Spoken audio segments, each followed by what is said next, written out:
Hey guys, बहुत बहुत स्वागत है आप लोग का टेकाड्रॉन पर। मेरा नाम है वैभव सैनी और आप लोग देख रहे हैं हमारी जंगल ओनली सीरीज। और आज हम लोग सर्वाइव करने वाले हैं 1700 डेज हमारे ब्यूटीफुल जंगल ओनली वर्ल्ड के अंदर। और गाइस आज हमारा बैकग्राउंड हो गया है थोड़ा सा चेंज, क्योंकि पिछले वाले एपिसोड के अंदर हमने बनाया था बहुत ही ऑसम बड़ा सा ब्रिज जिसने हमारे कासल को कनेक्ट किया था हमारे मेन बेस के साथ में। और गाइस आज भी हम लोग बहुत सारे ऑसम कूल फार्म्स बनाने वाले हैं और अपने नेदरराइट बीकन को कंप्लीट करने की कोशिश करने वाले हैं। आज हम लोग सबसे पहले बनाने वाले हैं कंप्लीटली ऑटोमेटिक ड्रिपस्टोन फार्म जो हमें बहुत सारा ड्रिपस्टोन प्रोवाइड करेगा। और गाइस इसी की मदद से फिर हम लोग बाद में बनाने वाले हैं कंप्लीटली ऑटोमेटिक लावा फार्म। यस गाइस, लावा फार्म हम प्रीटी श्योर आप लोगों ने पहली बार 100 डेज वाली वीडियो के अंदर देखा होगा। कंप्लीटली ऑटोमेटिक फार्म होने वाला है जो 1 घंटे के अंदर हमें 100 से भी ज्यादा लावा की बकेट्स प्रोवाइड करने वाला है। तो अब तो फ्यूल की टेंशन ही खत्म हो जाने वाली है। और guys last but not the least, आज हम लोग करने वाले हैं बहुत सारे नेदरराइट की माइनिंग। बहुत सारे दिन नेदरराइट की माइनिंग करने के बाद हम लोग देखने वाले हैं हम लोग अपने नेदरराइट के बीकन को कंप्लीट कर पाते हैं या फिर नहीं। तो फटाफट से हम लोग अपनी जर्नी शुरू करते हैं। सो गाइस डे 1601 शुरू हो चुका है। एक्चुअली मेरे को डेज का काउंटर भी याद नहीं है, डे 1601 है, 2 है या 3 है।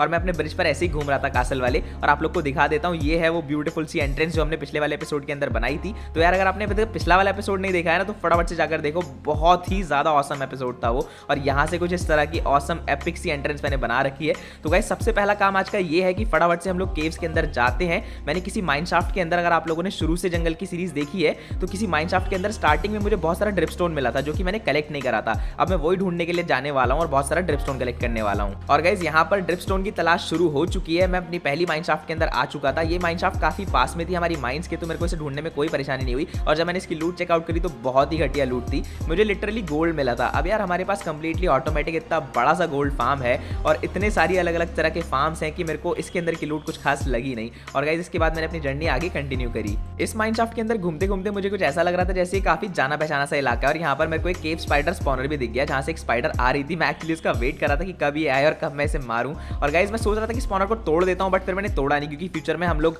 कभी ना कभी तो यार केव स्पाइडर स्पॉनर फार्म बनाने ही वाले हैं। तो क्यों ना स्पॉनर को बचाकर रखा जाए और बाद में उसे काम में ले लिया जाए। और यहाँ पर मुझे पॉइजन कर दिया था इस स्पाइडर ने। एनीवे मैंने फटाफट से स्पाइडर को मार दिया और अपनी जर्नी आगे कंटिन्यू करी।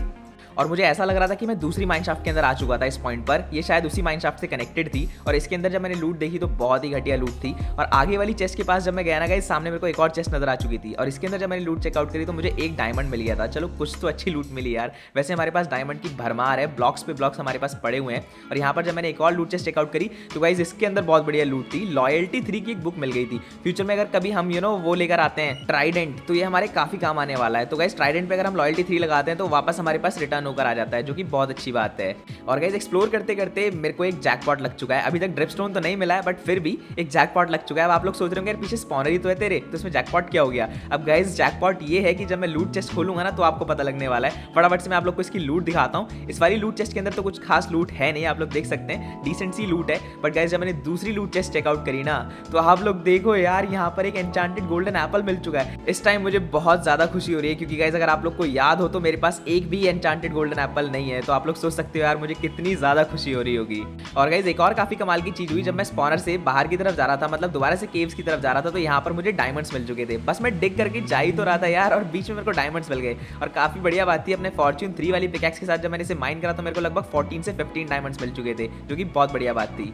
और फाइनली गाइस इतना ज्यादा भटकने के बाद मुझे फाइनली ड्रिपस्टोन्स मिल चुके थे। और शायद ही कोई नई जगह थी, क्योंकि जहां तक मुझे याद है पहले वो ड्रिपस्टोन जो मिले थे मुझे वो किसी माइनशाफ्ट के अंदर थे। और ये माइनशाफ्ट के एकदम बाहर है, उससे कनेक्टेड केव के अंदर। और यहाँ पर मैंने फटाफट सारे के सारे ड्रिपस्टोन्स को तोड़ना शुरू कर दिया है। और गाइस इस टाइम मैं इतना ज़्यादा खुश हूँ कि मैं आपको बता नहीं सकता, क्योंकि इन ड्रिपस्टोन्स की मदद से हम लोग एक बहुत ही ऑसम ड्रिपस्टोन फार्म बना पाएंगे। और उसके बाद हम लोग एक कंप्लीटली ऑटोमेटिक लावा फार्म बना पाएंगे जो अनलिमिटेड फ्यूल सोर्स हमें प्रोवाइड करेगा। यार इतना बढ़िया फार्म होने वाला है ना वो, बस आप लोग देखना। यहाँ से मैंने एक के बाद एक बहुत सारा ड्रिपस्टोन कलेक्ट करना शुरू कर दिया।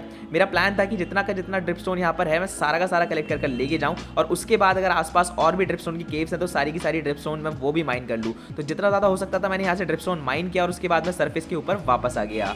और गाइस सरफेस पर वापस आने के बाद मैं सबसे पहले आ गया काफी सारी डर्ट माइन करने के लिए। बट मेरे को आपको कुछ इंपॉर्टेंट चीज दिखानी थी। जरा सामने देखो यार, एक ट्री है जिसके नीचे कुछ भी नहीं है, वो हवा में तैर रही है। एक छोटा सा प्लेटफॉर्म है जिसपे कुछ वाटरमेलन्स वगैरह पड़े हैं। बस आप लोग सोचो यार कितना अजीब सा जनरेशन हुआ है यहाँ पर। और गाइस यहाँ पर मैं पहले सो जाता हूँ, क्योंकि अगले दिन उठकर मेरे को काफी सारी डर्ट माइन करनी है। और गाइस किसी ने मुझे बोला था कि एक दिन ऐसा आएगा कि मैं डर्ट माइन करने जाऊंगा और नीचे डर्ट ही नहीं बचेगी। तो टेकाड्रॉन बोलेगा कि यार डर्ट कहाँ गई सारी की सारी, और मैं सारी की सारी डर्ट माइन कर ऊपर ले जा लूंगा। तो यार काफ़ी फनी बात थी वो, बट ऐसा कभी मुझे लगता नहीं कि होने वाला है। आई नो वो जोक था, बट फिर भी क्योंकि इतनी सारी डर्ट है ना इस वर्ल्ड के अंदर, यार डर्ट ही डर्ट से भरा पड़ा है। और गाइस हमें लगभग सारे ही फार्म्स बनाने के लिए काफ़ी सारी डर्ट की तो जरूरत पड़ती है, क्योंकि हम सारे ही फार्म्स हवा के अंदर बनाते हैं। तो पहले हम लोग एक डर्ट का प्लेटफॉर्म बनाते हैं और उसके ऊपर से फार्म बनाना शुरू करते हैं। तो गाइस मैंने सोचा क्यों ना काफ़ी सारी डर्ट मैं एक ही बार में कलेक्ट करके ले जा लेता हूँ। इससे होगा ये कि हमें बार बार डर्ट कलेक्ट करने के लिए यहाँ पर नहीं आना पड़ेगा। तो गाइस लावा फार्म के लिए भी मैंने एक ही साथ काफ़ी सारी डर्ट कलेक्ट कर ली, और जैसे ही मेरे पास इनफ डर्ट कलेक्ट हो गई, मैंने फटाफट से अपने फार्म्स बनाना शुरू कर दिया।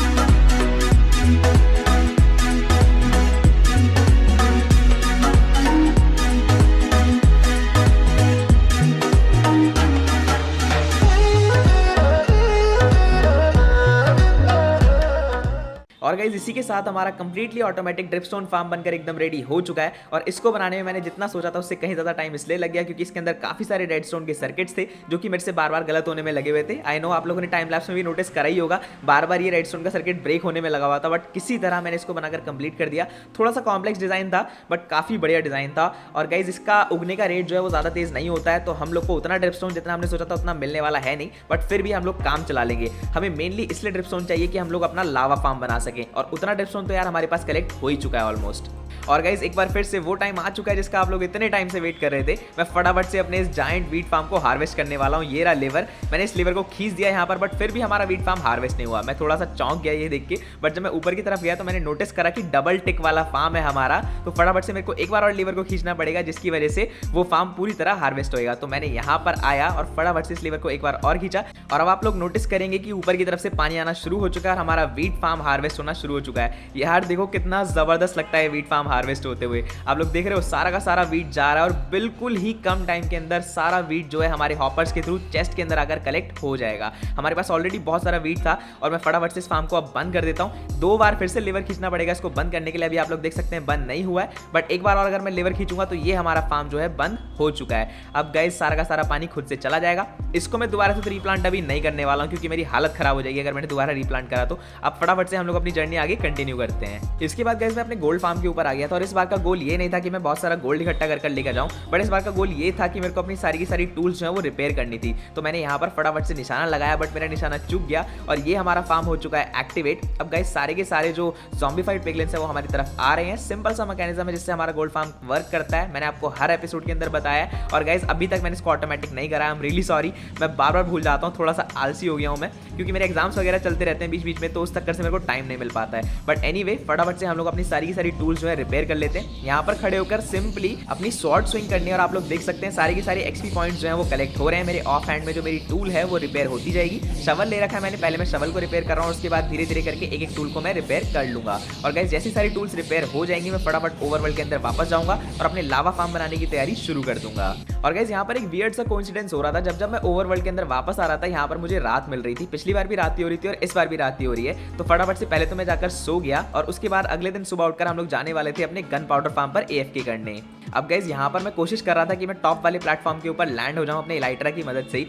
बट शायद मेरी किस्मत खराब थी क्योंकि मैं लैंड नहीं हो पा रहा था। यार मेरे को इलाइट्रा अच्छे से चलानी आती है मुझे पता है, बट पता नहीं यहाँ पर क्या हो गया था, मैं लैंड ही नहीं कर पा रहा था, बार बार मिस कर रहा था। और गाइस फाइनली बड़ी मुश्किल से आप लोग देख सकते हैं कितनी जबरदस्त लैंडिंग हुई है हमारी आखिरी वाले ब्लॉक के ऊपर। अब गाइस यहाँ पर मैं अगले कुछ दिन स्पेंड करने वाला था AFK करने के लिए, काफी सारा गन पाउडर इकट्ठा करने वाले थे, क्योंकि आज धमाके पे धमाके करने वाले हैं हम लोग नेदर के अंदर जाकर, और बहुत सारा नेदराइट इकट्ठा करने वाले हैं। और यहाँ पर हमारा AFK सेशन कंप्लीट हो चुका है। अब टाइम है मैं आप लोग को रिजल्ट दिखाने का कि हमारे पास कितना सारा गन पाउडर इकट्ठा हो चुका है। वैसे तो मैंने काफी सारा गन पाउडर ऑलरेडी ट्रांसपोर्ट कर दिया है हमारे स्टोरेज बिल्डिंग के अंदर, बट फिर भी आप लोग देख सकते हैं एक बार फिर से इतना सारा गन पाउडर हमारे पास इकट्ठा हो चुका है। यहाँ से मैंने कुछ गन पाउडर लिया और मैंने सोचा क्यों ना अगर मैं यहाँ पर आया ही हूँ तो यहाँ पर बाउंड्री लगा दूँ, क्योंकि पहले जो है बाउंड्री छूट गई थी। अपना फार्म बनाते टाइम मैंने यहाँ पर फेंसेस लगाई नहीं थी, तो मैंने जैसे यहाँ पर फेंसेस लगाकर कंप्लीट करी उसके बाद मुझे रियलाइज हुआ गाइस कि मैं रॉकेट्स जो है बनाना भूल गया हूँ। मेरे पास सारे रॉकेट्स खत्म हो चुके हैं और अब पहली बार टेकाड्रॉन पैदल चलकर अपने बेस पर जाने वाला है बिना इलाइट्रा के। और गाइस पैदल चलकर जाने में मेरी हालत खराब हो रही थी, क्योंकि नीचे जंगल को ट्रैवर्स करना बिना इलाइट्रा के बहुत मुश्किल होता है।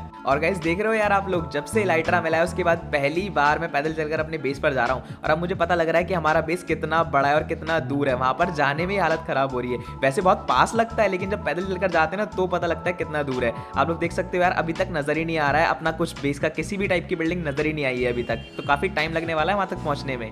फाइनली गाइस मैं अपने बेस के पास पहुंच चुका हूं और इस वाले एलिवेटर को देखकर मुझे शुरुआती दिनों की याद आ गई जब मैंने अपना जंगल ओनली वर्ल्ड शुरू ही करा था। सेकंड एपिसोड के अंदर मैंने ये वाला एलिवेटर बनाया था। आप लोग देख सकते हैं रात हो रही है और मेरे को फिर से एक बार नीचे जाना पड़ेगा, क्योंकि यहाँ से आगे की तरफ जाने का कोई और रास्ता नहीं है। फटाफट से नीचे की तरफ चलते हैं। अपने वाटरमेलन फार्म को क्रॉस करते हुए हम लोग जाते हैं अपने एक्वेरियम की तरफ और जाकर पहले सो जाते हैं, उसके बाद हम लोग अपनी जर्नी कंटिन्यू करेंगे। सो गाइस अगले दिन मैं सबसे पहले आ गया रॉकेट्स क्राफ्ट करने के लिए। मैंने काफी सारा पेपर ले लिया और गन पाउडर तो पहले ही मैं लेकर आया ही था और यहाँ पर अपनी फेवरेट क्राफ्टिंग टेबल के ऊपर मैं आ चुका हूँ। फटाफट से अपने लिए रॉकेट क्राफ्ट करने वाला हूँ, क्योंकि यार बिना रॉकेट्स के ट्रैवल कर पाना हो रहा है बहुत ज्यादा मुश्किल। और किसी ने मेरे को सब्सक्राइबर ने बोला था कि एक बार चैलेंज करो बिना इलाइट्रा के अपने बेस को एक्सप्लोर करने का, तो यार अगर मैं ऐसा चैलेंज करूंगा ना तो हालत खराब हो जाने वाली है ट्रैवल करते करते। और गाइस मैं आ चुका हूँ नेदर के अंदर अपने पिगलिन बार्टरिंग फार्म के पास। मैं आप लोग को दिखाना चाहता था नए व्यूअर्स को कि आपने लास्ट एपिसोड के अंदर ये बहुत ही ऑसम पिगलिन बार्टरिंग फार्म बनाया था। यहाँ पर मैंने एक ज़ॉम्बीफाइड पिगलिन को मारा तो दूसरा वाला पिगलिन सामने से दौड़ के आया, उसने लावा के अंदर जंप कर दी मुझे मारने के चक्कर में। अब गाइस फटाफट से चलते हैं हम लोग अपने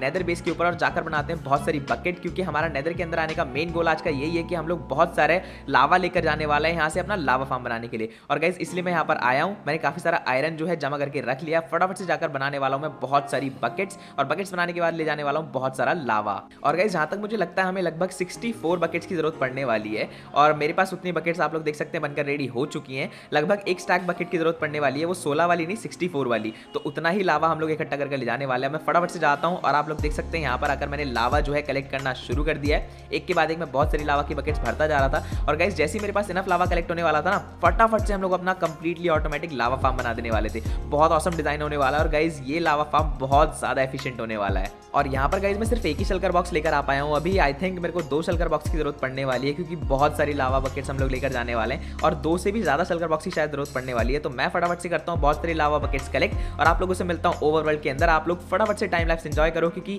आई होप तब तक मैं फटाफट से अपना टाइम लैप्स शुरू कर देने वाला हूँ और लावा फार्म बनाना शुरू कर देने वाला हूँ।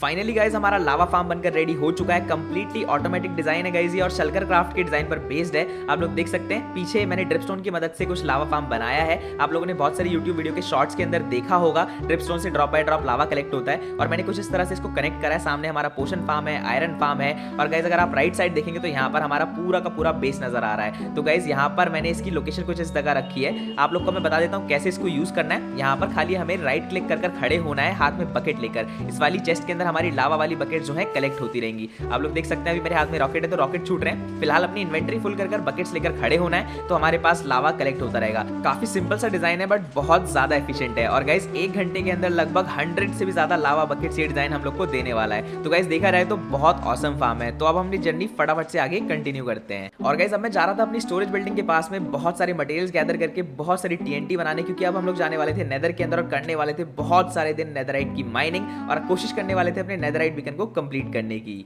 और गाइस नेदर में आते ही मैंने फटाफट से अपनी टीएनटी माइनिंग शुरू कर दी थी। यहाँ पर मैंने बड़ी सी ट्रेंच बनानी शुरू कर दी थी। अब गाइस सबसे बड़ी दिक्कत मेरे को इस वर्ल्ड के अंदर पता है क्या लग रही है, हमारे पास जो है गाइस टीएनटी ड्यूपर बनाने का कोई तरीका नहीं है। अगर हमारे पास टीएनटी ड्यूपर बनाने का तरीका होता ना तो अब तक तो शायद हमारा नेदरराइट बीकन कंप्लीट हो ही जाता। और गाइस वो पॉकेट एडिशन से कन्वर्ट करने वाली जो ट्रिक थी ना वो भी अभी तक काम नहीं कर रही है सही से, जो मैंने एक बार यूज करी थी अपना कॉबलस्टोन फार्म बनाने के लिए। बट गाइस एनीवे हम लोग को धीरे धीरे करके किसी भी तरह अपना फार्म कंप्लीट तो करना है ही। मैंने यहाँ पर टीएनटी की लेयर लगानी शुरू कर दी है। फटाफट से मैं इस लेयर को ब्लास्ट करूंगा और धीरे धीरे करके हम लोग अपना नेदरराइट जो है इकट्ठा करना शुरू करेंगे। और गाइस आप लोग को मुझे एक और खास बात बतानी है। वो खास बात ये है कि मैं बहुत ही जल्द 1.18.1 की माइनक्राफ्ट की सिंपल हार्डकोर सीरीज लाने वाला हूँ। 100 डेज वाली नहीं, नॉर्मल हार्डकोर सीरीज लाने वाला हूँ, जिसकी आप लोग बहुत टाइम से रिक्वेस्ट कर रहे थे।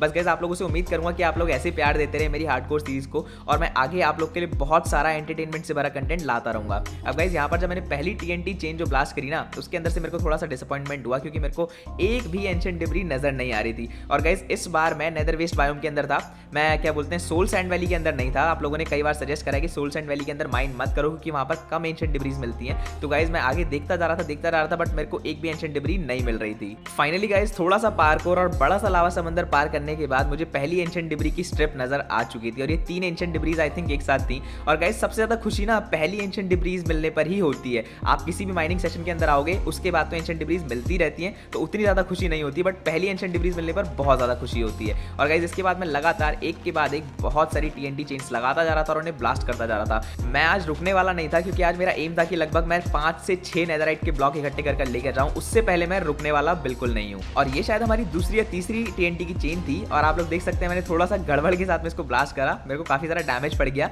वो तो हमारा आर्मर इतना ओपी है जिससे हम लोग बच गए, और अगर हमारे पास आर्मर नहीं होता शायद हम लोग अभी मरने वाले थे। और अभी आप लोग देख सकते हैं मेरे को थोड़ी सी एंशिएंट डिब्रीज सामने नजर भी आ चुकी है, जो कि बहुत अच्छी बात है। और गाइस इसके बाद मैंने एक के बाद एक सारी की सारी एंशिएंट डिब्रीज को कलेक्ट करना शुरू कर दिया। इस चेन के अंदर काफी सारी एंशिएंट डिब्रीज मेरे को नजर आ रही थी, बट उन्हें ढूंढना काफी मुश्किल हो रहा था क्योंकि वो मोस्टली साइड वाली वॉल्स के अंदर एम्बेडेड थी, जिससे उन्हें देखना काफी मुश्किल था और काफी बार मैं मिस कर दे रहा था एंशिएंट डिब्रीज को। अब गाइस मेरे पास आप लोग के लिए एक बहुत इंपॉर्टेंट काम है। आप लोग कमेंट करके मुझे कमेंट सेक्शन में जरूर बताना कि आप लोग मेरी नई वाली 1.18.1 वाली हार्डकोर सीरीज के अंदर क्या क्या चीजें देखना चाहते हो, क्योंकि यार नॉर्मल हार्डकोर सीरीज तो सब लोग बनाते ही हैं, वही सिंपल सी चीजें, एक स्टार्टर हाउस बनाना, कुछ अलग अलग टाइप के builds banana, farms banana. But मैं कुछ डिफरेंट करना चाहता हूँ जो बाकी सबसे अलग हो और जिसमें आप लोग को बहुत ज्यादा मजा आए, जब तक किसी ने करा ही ना हो। आप लोगों ने देखा होगा बड़े बड़े यूट्यूबर्स अलग अलग चीजें करते हैं, तो मैं थोड़ा सा डिफरेंट करना चाहता हूँ उन लोगों से, जिससे हमारा कंटेंट थोड़ा सा डिफरेंट बन सके। और गाइज आप लोग मेरे को कमेंट कर जरूर बताना, और फिर आप लोग जैसे जैसे जिस भी टाइप के आइडियाज दोगे ना हम लोग धीरे धीरे अपनी हार्डकोर सीरीज को उसी तरह से प्रोग्रेस कराएंगे। और गाइज यहाँ पर मैं काफी लकी साबित हो गया, ये वाला ट्रेंच मेरे लिए। आप लोग देख सकते हैं मुझे ट्रेंच बनाते बनाते मेरे को कुछ एंशिएंट डिब्रीज मिल चुकी हैं, जो कि बहुत अच्छी बात है। और गाइज अब मैं आप लोग को बिल्कुल बोर नहीं करने वाला हूँ, जितने दिन बचे हैं मैं सारे ही दिन नेदरराइट की माइनिंग करने वाला हूँ। मेरा गोल ये है कि लगभग मैं 5 से 6 नेदरराइट के ब्लॉक्स इकट्ठे कर लूँ, तो जितने भी दिन बचे हैं मैं नेदरराइट की माइनिंग करने वाला हूँ। आप लोग एंजॉय करो कुछ एंशिएंट डिब्रीज का कलेक्शन, और मैं आप लोगों से मिलूंगा जैसे ही मेरे पास इनफ नेदरराइट के ब्लॉक्स इकट्ठे हो जाएंगे। फटाफट ओवरवर्ल्ड के अंदर जाकर हम लोग उन ब्लॉक्स को लगाएंगे अपने नेदरराइट के बीकन के अंदर और अपना ब्यूटीफुल नेदरराइट का बीकन एंजॉय करेंगे। तो फाइनली एक बहुत ज्यादा लंबे चले माइनिंग सेशन के बाद मैं ओवरवर्ल्ड के अंदर वापस आ चुका हूं, और आप लोग मेरी इन्वेंटरी देखकर आई एम प्रीटी श्योर बहुत ज्यादा खुश हो गए होंगे। यार देखो फाइनली 5 नेदरराइट के ब्लॉक तो मेरे को इस माइनिंग सेशन के अंदर से मिल गए थे, और मैंने बाकी का जो एक नेदरराइट का ब्लॉक बनाया वो पिछली बार कुछ एंशिएंट डिब्रीज बची थी, और जब मैंने ध्यान से ढूंढा तो कुछ एंशिएंट डिब्रीज मुझे सबसे पहले वाले हमारे स्टार्टर हाउस के अंदर से भी मिल गई। तो गाइस ऑल इन ऑल हमारे पास 6 नेदरराइट के ब्लॉक्स इकट्ठे हो चुके हैं। तो गाइस यहाँ पर मैंने एंशिएंट डिब्रीज को तोड़ के फटाफट से नेदरराइट के ब्लॉक यहाँ पर लगा दिए। अब आप लोग देख सकते हैं हमारा नेदरराइट का बीकन यार बहुत ज्यादा ऑसम लग रहा है। अब फाइनली ऐसा लग रहा है कि हमारा नेदरराइट के बीकन ने शेप लेना शुरू कर दिया है। आई नो मैं ये हर एपिसोड के अंदर ही बोलता हूँ, बट फिर भी यार बहुत ज्यादा मेहनत लगती है नेदरराइट इकट्ठा करने में, तो आप लोग सोच सकते हो यार मुझे इस टाइम कितनी ज्यादा खुशी हो रही होगी। फाइनली गाइस इसी के साथ हमारे 100 डेज भी कंप्लीट हो चुके हैं, और आई होप आपको ये 100 डेज पसंद आए होंगे। काफी मेहनत लगी ये वाले 100 डेज बनाने में, और गाइस इससे भी ज्यादा मेहनत लगी थी पिछले वाले 100 डेज बनाने के अंदर, क्योंकि उन वाले 100 डेज के अंदर हमने बहुत बड़ा सा ब्रिज बनाया था और ये एंट्रेंस बनाई थी हमारे कासल की, जिसमें मेरी हालत खराब हो गई थी बनाते बनाते। आई होप गाइस आपको 100 डेज पसंद आए होंगे। अगर पसंद आए तो वीडियो को लाइक जरूर कर देना, और चैनल पर नए हैं तो सब्सक्राइब करना बिल्कुल मत भूलना। Thanks for watching.